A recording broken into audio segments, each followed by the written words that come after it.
లోక్సభ సీట్లు పెంచుతామంటోంది BJP. Delimitation పెట్టి ఇప్పుడు 543 ఉంటే వాటిని 816కో 850కో చేస్తామంటున్నారు. ఎంపీల సంఖ్య పెరిగితే ఎంపీల శాలరీ, ఎంపీల అలవెన్సులు ఖర్చు పెరుగుతుంది కదా, ఇదొక వేస్ట్ ఖర్చు కదా, ప్రభుత్వం మీద భారం పడుతుంది కదా అని ఆలోచిస్తూ ఉన్నటువంటి మహానుభావులు కూడా కొంతమంది ఉన్నారు. మరి ఆ మహానుభావులకు కూడా మనం అర్థం చేయించాలి కదా. అందుకని ఈ వీడియో. నిజమే, ఖర్చు పెరుగుతుంది, కానీ ఇది అర్థం పర్థం లేని ఖర్చు కాదు. జనాభా పెరిగినప్పుడు మెరుగైన సర్వీసుల కోసం తప్పనిసరిగా ఖర్చు చేయాల్సి ఉంటుంది. అలా ఖర్చు చెయ్యలేదు కాబట్టే భారతదేశంలో కమ్యూనిజం అనేది విపరీతంగా పెరిగింది, నక్సలిజం అనేది విపరీతంగా పెరిగింది 60s, 70s, 80s, 90sలో. ఎనీవే, సులభమైన అనాలజీతో అర్థం చేసుకుంటే మీకు తెలిసిపోతుంది. పాతదండి, మహర్షి అని సినిమా ఉంది, మహేష్ బాబు గారిది కాదు, డైరెక్టర్ వంశీ విశాఖపట్నంలో తీసినటువంటి సినిమా మహర్షి అనే సినిమా. అందులో ఒక కాలేజ్ సీక్వెన్స్ తీస్తారు, దాదాపు 20 minutes తర్వాత వస్తుంది, ఒక లాంగ్ షాట్ పడుతుంది. అందులో స్టిల్ ఐ రిమెంబర్ దట్. యూట్యూబ్లో కూడా ఉంటుంది, మీరు వెళ్ళి చూడండి వీడియో తర్వాత. ఏంటో తెలుసా, డిగ్రీ కాలేజ్ ఎంతమంది స్టూడెంట్స్ ఉన్నారు ఒక క్లాసులో అన్నది మనకు ఆ లాంగ్ షాట్లో అర్థమైపోతుంది. మొత్తం 3 వరుసలు ఉంటాయి, ఒక్కొక్క వరుసలో 10 నుంచి 12 బెంచులు ఉంటాయి. ప్రతి బెంచ్కి కనీసం కమ్సేకం 3 విద్యార్థులు ఉంటారు. అంటే ఓవరాల్గా క్లాస్ రూమ్లో 100 నుంచి 120 మంది దాకా స్టూడెంట్స్ ఉంటారండి. ఒకప్పుడు అలా ఉండేవాళ్ళు. డిగ్రీ కాలేజీల సంఖ్య తక్కువ, ఒక్కొక్క క్లాస్ రూమ్లో ప్రతి కాలేజీలో 80 నుంచి 120 మంది దాకా విద్యార్థులు ఒక్కొక్క క్లాస్ రూమ్లో మందలుగా ఉండేవాళ్ళు. ఆలోచించండి, మెరుగైన సర్వీస్ వాళ్లకు అందివ్వగలిగి ఉండేవాళ్ళు. అప్పట్లో కష్టపడేవాళ్ళు, లెక్చరర్లు కింద మీద పడేవాళ్ళు, కానీ ఎలాంటి సమస్యలు ఉండేవో చూడండి. నేను గ్రాడ్యుయేషన్ చేసినప్పుడు మా క్లాసులో 25 మంది ఉండేవాళ్ళం. ఆలోచించండి, మేము లెక్చరర్స్తో చాలా ఫ్లెక్సిబుల్గా మాట్లాడేవాళ్ళం. క్లాస్ అయిపోయిన తర్వాత కూడా వాళ్ళ ఇంటికి వెళ్ళి కూడా మాట్లాడేవాళ్ళం, మాతో టైం స్పెండ్ చేసేవాళ్ళు. స్టాఫ్ రూమ్లో మాతో కలిసి కూర్చొని ఏ సబ్జెక్ట్ గురించి అంటే ఆ సబ్జెక్ట్ గురించి గంటల తరబడి చర్చించేవాళ్ళు. ప్రపంచంలో ఉండే వివిధ యూనివర్సిటీస్లో ఏమేమి జరుగుతోంది, ఏమేమి పిహెచ్డి థీసిస్లో సబ్మిట్ అవుతున్నాయి, దానికి సంబంధించి మాతో చర్చించేవాళ్ళు. విస్తృతంగా టైం ఉండేది లెక్చరర్స్కి, మాకు మంచి సర్వీస్ ఇచ్చేవాళ్ళు. ఎందుకని క్లాస్ రూమ్లో 25 మంది ఉన్నాం. అదే క్లాస్ రూమ్లో 100 మంది ఉంటే ఎలా ఉంటుంది ఆలోచించండి. ఏం లేదండి, నెంబర్ ఆఫ్ విద్యార్థులు పెరుగుతూ ఉన్నారనుకోండి, ప్రతి కాలేజీలో స్కూల్లో నెంబర్ ఆఫ్ టీచర్స్ని పెంచారనుకోండి, సెక్షన్స్ వారీగా చేసుకుంటూ వెళ్ళారనుకోండి, మెరుగైన విద్య అందించగలుగుతారు. చాలా స్కూల్స్లో మీరు A section, B section, C section, D section ఇలా చూడొచ్చు. నువ్వు అలా కాకుండా బందెల దొడ్డిలో తోసినట్టు 100 మంది స్టూడెంట్స్ని ఒకటే రూమ్లోకి తోసేస్తాను, ఒక టీచర్తో మేనేజ్ చేస్తాను ప్రతి క్లాస్కి అన్నావు అనుకో, మేనేజ్ చేయడం వేరు, కానీ మెరుగైన సర్వీస్ ఇవ్వడం వేరు. ఇంకో ఉదాహరణ తీసుకొని అప్పుడు మన ఎంపీల దగ్గరికి వెళ్దాం. ఒక ఊళ్ళో 10,000 మంది ఉన్నారండి, 5 బస్సులు వచ్చి పోతూ ఉన్నాయి, చాలు 5 బస్సులు. కానీ జనాభా 50,000కు పెరిగింది అనుకోండి, 10,000 నుంచి 25 బస్సులు కావాలి కమ్సేకం. అదేంటండి, ఇప్పుడు 25 బస్సులు కొనాలంటే ఖర్చు అవుతుంది.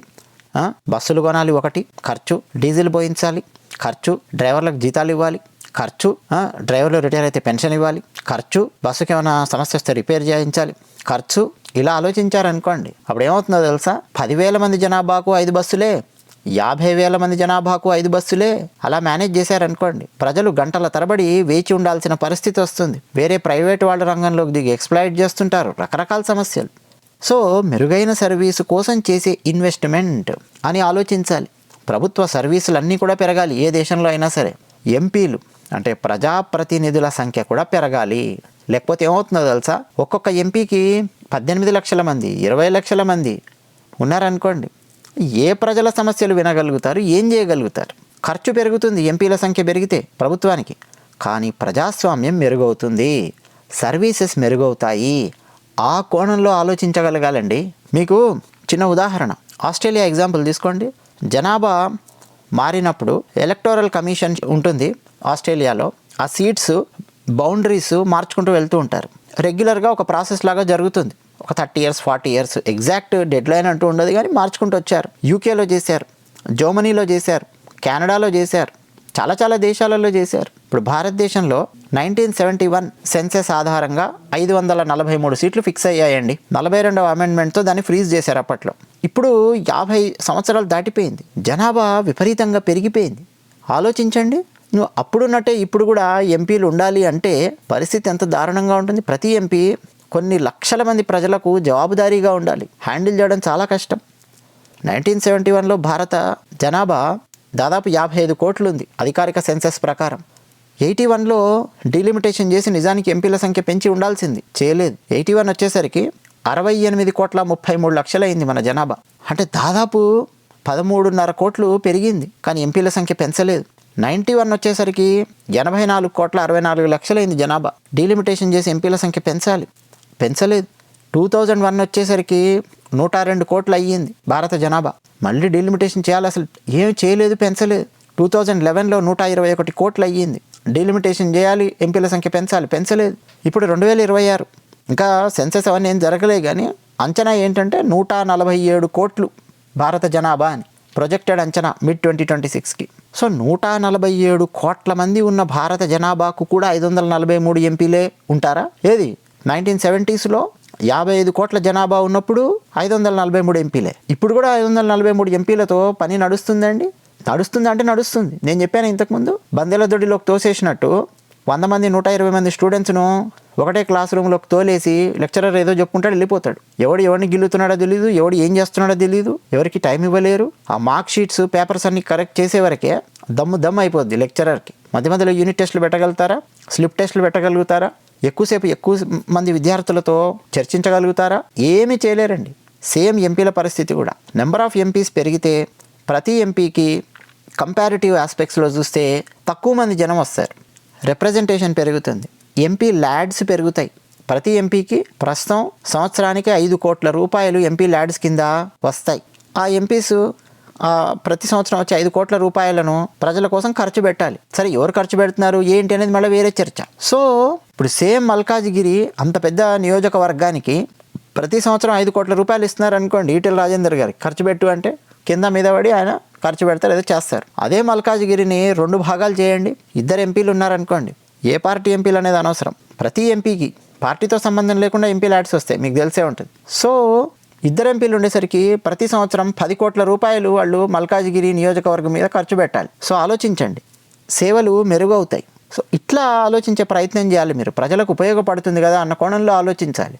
అంతే తప్ప వాళ్ళకి జీతాలు ఇవ్వాలి, అలవెన్స్లు ఇవ్వాలి, పెన్షన్లు ఇవ్వాలి, ఇది కాదు ఆలోచించే విధానం. 1971కి ఇప్పుడు 2026కి భారత జనాభా దాదాపు 2.7 టైమ్స్ పెరిగింది. ఎక్కడ 55 కోట్ల జనాభా, ఎక్కడ 147 కోట్ల జనాభా అండి. నువ్వు లోక్సభ ఎంపీ సీట్లు పెంచకుండా అలాగే పెడితే ఏమైనా మీనింగ్ ఉందా? అసలు రాజ్యాంగంలో ఆర్టికల్ 82, 83 ప్రకారము ప్రతి 10 సంవత్సరాలకు ఒకసారి సెన్సెస్ జరగాలి, జనాభా ప్రాతిపదికన ఎంపీ సీట్లు పెంచుకుంటూ వెళ్ళాలి అనేది రాజ్యాంగం నిర్దేశించింది.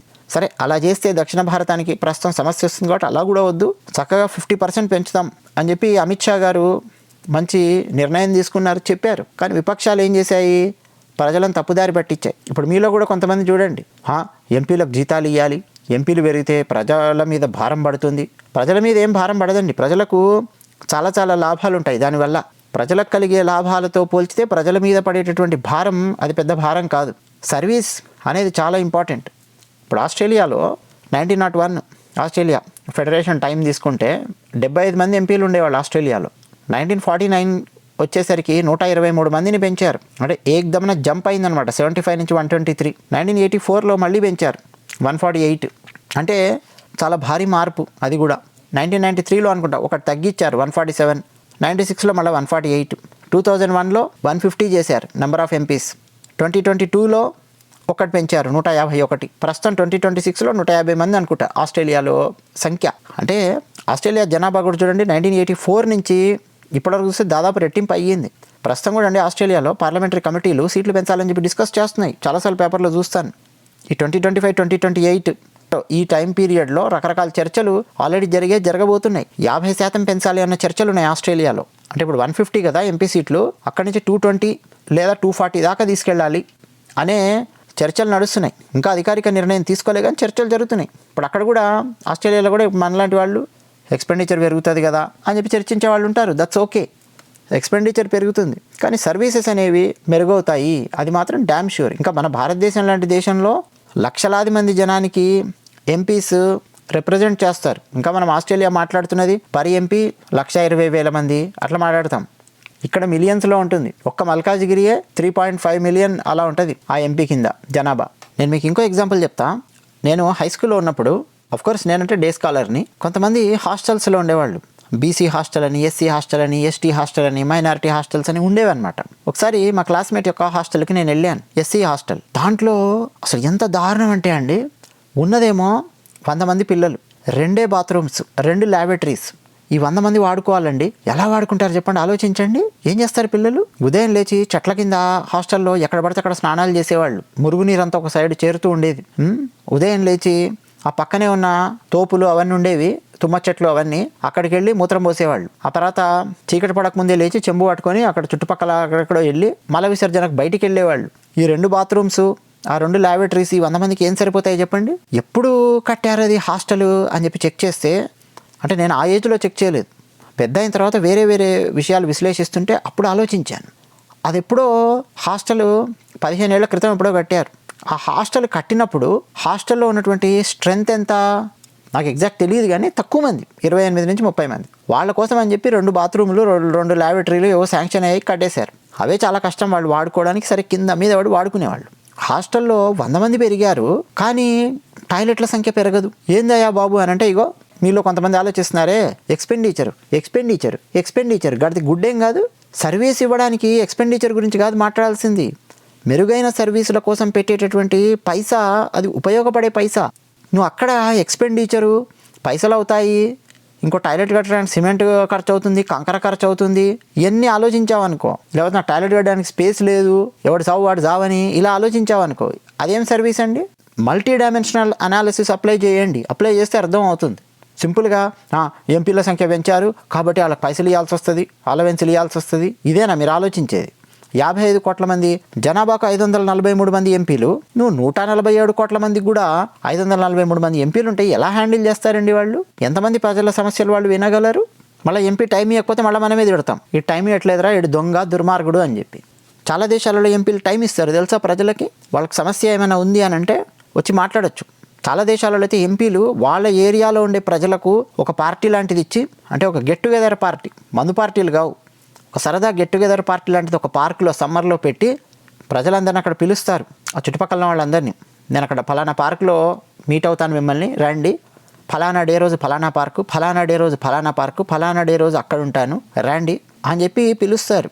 మీరు వెళ్ళి వాళ్ళు పెట్టే ఆ పిజ్జా ముక్కనో లేకపోతే ఆ శాండ్విచ్ ఏదో తింటూ ఉంటే ఎంపీ మీ దగ్గరకు వచ్చి మాట్లాడతాడు, హాయ్ హౌ ఆర్ యూ అని చెప్పి మాట్లాడి, మీరేంటి ఫలానా సిటిజనా, ఆస్ట్రేలియా సిటిజన్షిప్ తీసుకున్నారా ఏంటి అడుగుతారు, ఎక్కడుంటారు మీరు, ఏంటి ఏం చేస్తున్నారు, క్యాజువల్గా అట్లా మాట్లాడి ఒక హాయ్ చెప్పి వెళ్ళిపోతారు. మీరు ఏమైనా సమస్యలు ఉన్నాయి అంటే వాళ్ళకి చక్కగా ఈమెయిల్ పెట్టొచ్చు, వాళ్ళని కలవచ్చు, ఆఫీస్కి వెళ్ళి వీళ్ళు మాట్లాడొచ్చు. మీరు ఈవెన్ అమెరికాలో కూడా అండి సెనేటర్స్తో మీరు మాట్లాడొచ్చు, చక్కగా టైం తీసుకొని మెయిల్ పెట్టి, నిజంగా అవసరం ఉంటే, అనవసరమైన విషయాల కోసం కాదు. మన భారతదేశంలో అవసరమైనటువంటి విషయాల కోసం ఒక ఎంపీని కలవాలంటే ప్రజలు ఎంత కష్టమో ఆలోచించండి. ఉన్న ఎంపీ ఏమో ఒక్కడు లింగుమని, కిందనేమో 33 లక్షల మంది, 20 లక్షల మంది, 15 లక్షల మంది, 16 లక్షల మంది. నెంబర్ ఆఫ్ ఎంపీలు పెరగడం వల్ల కొంచెంలో కొంచెమైనా మనం సమస్యను తగ్గించుకోలేమా? అదే కదా భారతీయ జనతా పార్టీ చేస్తుంది, డీలిమిటేషన్ చేయాలని. అందులో తప్పే ఉందండి. ఇంకా కొంతమంది ఖర్చు పెరుగుతుంది కాబట్టి 543 మందితోనే పని కానిద్దాం, మేనేజ్ చేద్దాం అని మాట్లాడుతున్నారు. జనాభా పెరిగితే ఎంపీలు పెంచడం అనేది చాలా మటుకు ప్రజాస్వామ్య దేశాలు చేస్తూనే ఉన్నాయి, అది సర్వసాధారణమైన విషయం. భారతదేశంలో అది మ్యాండేటరీ ఇంకా చెప్పాలంటే. లేకపోతే ఏమవుతుందంటే ఒక్క ఎంపీ మీద లక్షలాది మంది భారం పడుతుంది, ప్రజల యొక్క సమస్యలు ఆ ఎంపీకి సరిగ్గా చేరవు, ఆ ఎంపీ సరిగ్గా పని చెయ్యలేడు, మళ్ళీ మనమే తిడతాం, ఇటు పని చేయట్లేదురా దొంగ వెధవా అని చెప్పి. కాంగ్రెస్ పార్టీ ఒకప్పుడు చాలా ఏళ్ల పాటు ఇలాగే ఆలోచించి స్కూల్స్ సంఖ్య పెంచేది కాదు, డిఎస్సి సరిగ్గా వేసేవాళ్ళు కాదు, నోటిఫికేషన్ సిఎస్సి నోటిఫికేషన్ సరిగ్గా ఉండేది కాదు, అసలు ఉద్యోగాలు పెంచేవాళ్ళు కాదు, అసలు దారుణంగా ఉండేది. ఏకోపాధ్యాయ పాఠశాలలు ఉండేవి. అక్కడ మొత్తం కలిపి ఆ గ్రామంలో 60 మందో 70 మందో పిల్లలు ఉంటారు, వస్తారు, ఒక టీచర్ని వేస్తారు, ఆ టీచరే మొత్తం 60-70 మంది పిల్లలను చూసుకోవాలి, అన్ని సబ్జెక్టులు ఆ టీచరే టీచ్ చేయాలి, ఆ టీచరే చాయ్ తెచ్చుకోవాలి, ఆ టీచరే బెల్లు కొట్టుకోవాలి, ఆ టీచరే ఏ పిల్లోడు ఏం చేస్తున్నాడో చూసుకోవాలి. ఈ సర్వీస్ ఏ స్థాయిలో ఉంటుందో ఆలోచించండి.